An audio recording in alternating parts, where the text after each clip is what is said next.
Israel के नवे हमले तेहरान विच ईरानी टीवी हैडकुआर्टर्स उत्ते कार्रवाई का दावा। सरकारी नशरियाती हैडकुआर्टर के करीब 2 धमाके सुने गए। गैर मुल्की मीडिया के मुताबिक ईरानी फौजी हैडकुआर्टर के ओल्ड पार्लीमेंट उत्ते हमले किए गए। इसराइली हुकाम के मुताबिक बड़े पैमाने उत्ते ईरान के मिसाइल लॉन्चर्स ते मिसाइल तबाह कर दिते।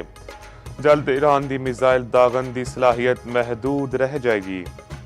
इसराइल के बैरूत जनूबी ते मशरकी लुबनान विच फिजाई हमले, मजीद 21 अफराद जम बहार।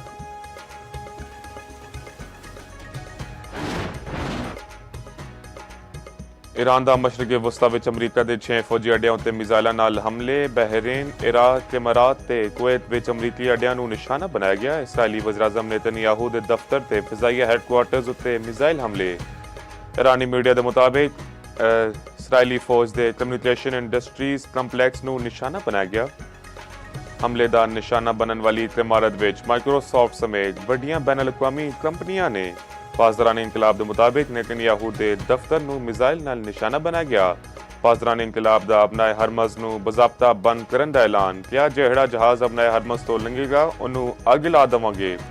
अमरीकी मीडिया के मुताबिक ईरानी हमलों में 6 अमरीकी फौजी हलाक ते 18 शदीद जख्मी। खबर एजेंसी के मुताबिक सऊदी दारुल हुकूमत रियाज विच अमरीकी सफारत खाने विच धमाके तो बाद अग भड़क उठी।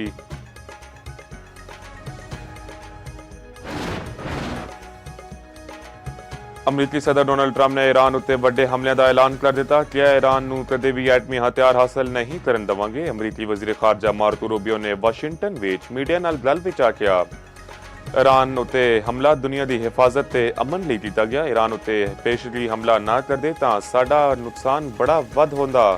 उम्मीद है ईरानी अवाम हुकूमत दा तख्ता उलट देवेगी। ईरानी अवाम नूं साडी मदद की लोड़ है तां साडे दरवाजे खुले ने। अमरीका दा 14 खलीजी मुल्कां तो अपने शहरियां नूं निकलन दा हुक्म।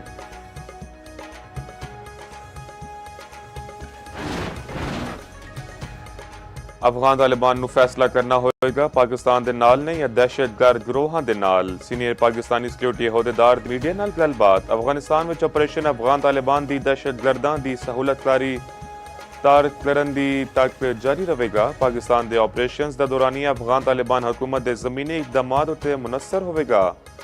साडा अफगान अवाम नाल इख्तलाफ नहीं, सा कार्रवाइयां खारजी अनासर दे खिलाफ ने। ईरान दे हवाले नाल पाकिस्तान मुतवाजन पॉलिसी उत्ते अमल पैरा है। ए तासर के पाकिस्तान अगला हदफ हो सकता है। बेबुनियाद ते हक़ाइक़ दे मुनाफी है। पाकिस्तान ने ईरान विच पेश आने वाले अफसोसनाक वाक़यात उत्ते तशवीश का इजहार किया है।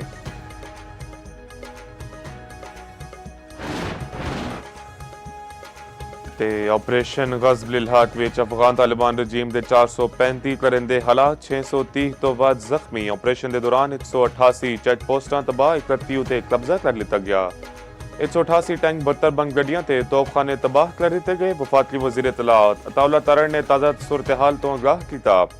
सिक्योरिटी ज़राए के मुताबिक पाक फौज की भरपूर जवाबी कार्रवाई उत्ते अफगान तालिबान पोस्टां असला छड़ के नस गए। अफगान तालिबान की एक होर पोस्ट नूं धमाके नाल उड़ा दिता गया।